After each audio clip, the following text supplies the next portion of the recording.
What happens when a great warrior feels afraid to fight? When his heart is full of sadness and confusion, Arjuna gives up. But then, Krishna begins to speak. What does he say? Why are his words still remembered after thousands of years? Chapter 2 is the turning point. Who are we really? What happens after death? What is our true duty?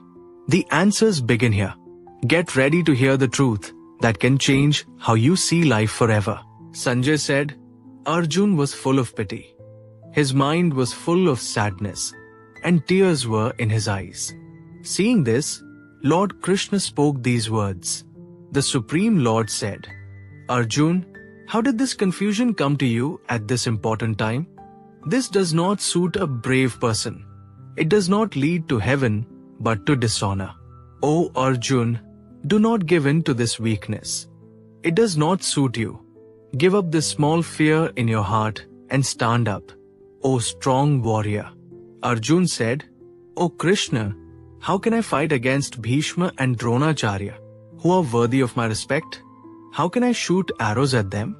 It is better to live by begging than to kill these great teachers.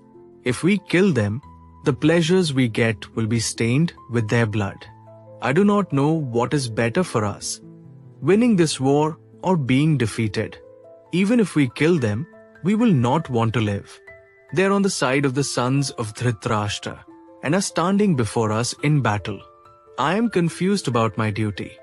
My heart is full of sadness. I am your student and I surrender to you. Please guide me and tell me what is best for me.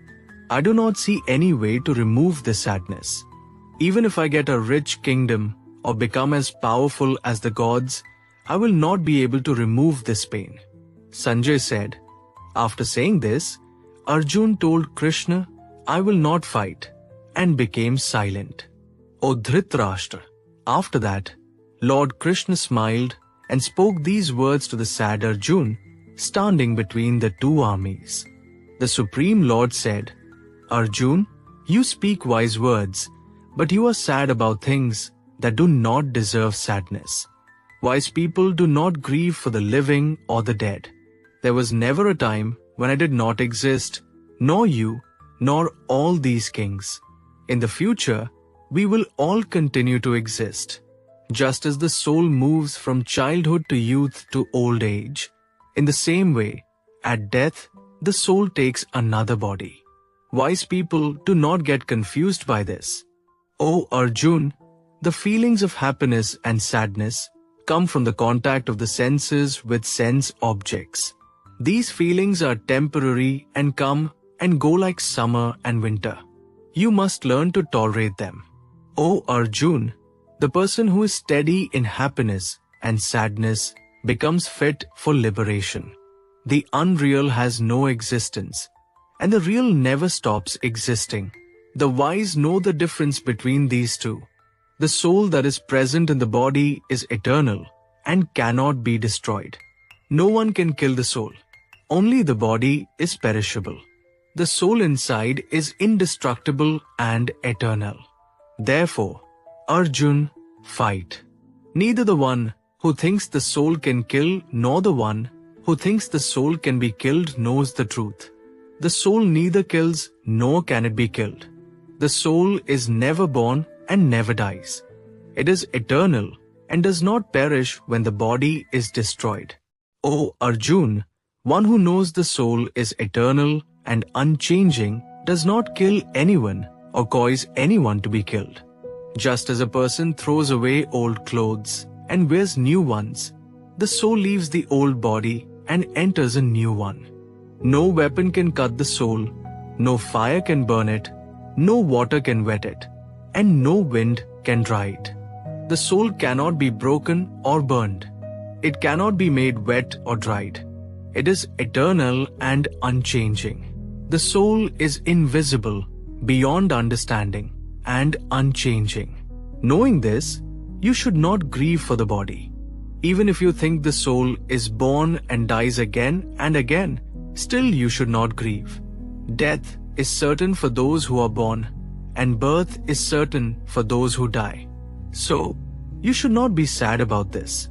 All living beings are invisible before birth, visible when alive, and invisible again after death.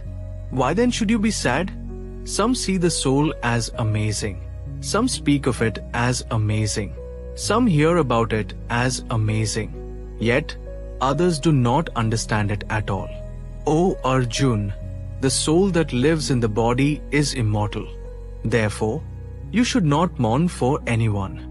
Besides, as a warrior, you should not hesitate to fight. For a warrior, nothing is better than a righteous war. O Arjuna, happy are the warriors who get such a chance to fight for righteousness. This opens the doors to heaven. If you refuse to fight this righteous war, you will fail in your duty and gain dishonor. People will talk about your dishonor forever. For a respected person, dishonor is worse than death. The great warriors who respect you will think you ran away from battle out of fear. They will lose respect for you. Your enemies will speak badly of you and insult your courage. What could be more painful? If you fight, you will either die and go to heaven or win and enjoy the kingdom. So, stand up, Arjuna, and fight with determination. Fight for duty without worrying about happiness or sadness, loss or gain, victory or defeat. By doing your duty this way, you will not incur sin.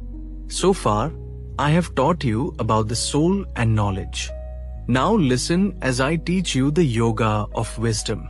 With this wisdom, you can free yourself from the bondage of actions.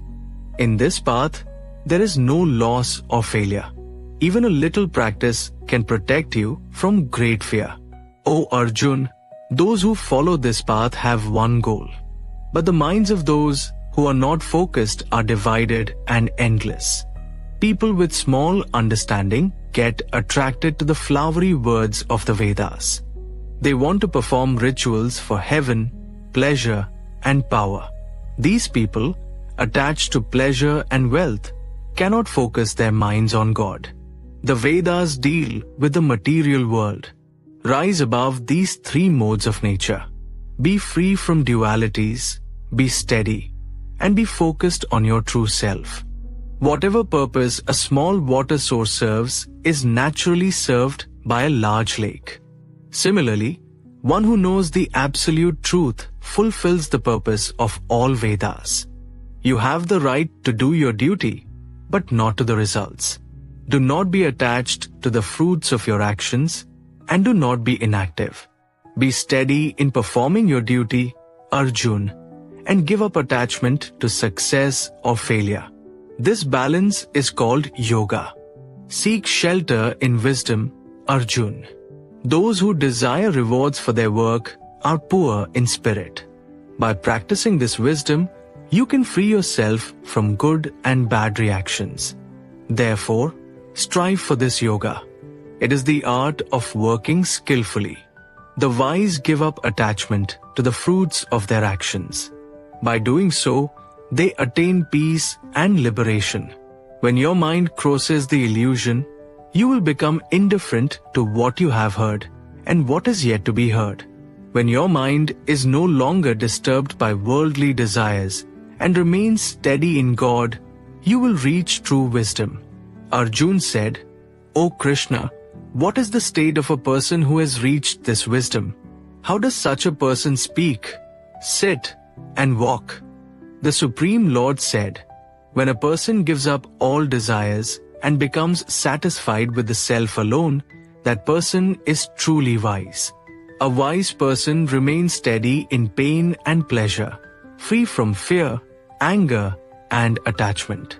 One who can withdraw the senses from sense objects, like a tortoise withdraws its limbs, is established in true wisdom. Sense desires fade away for those who realize the Supreme.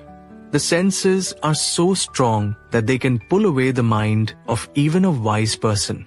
One who controls the senses and fixes the mind on God is truly wise.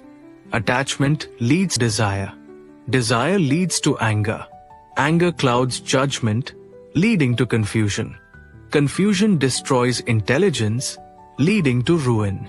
One who controls the mind, free from attachment and aversion, attains divine grace.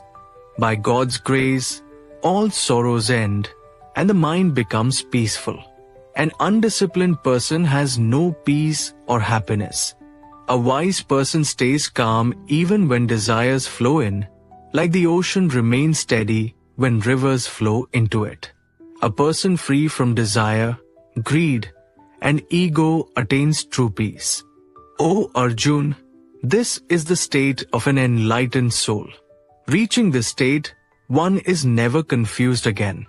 Even at the time of death, they attain liberation and reach the Supreme.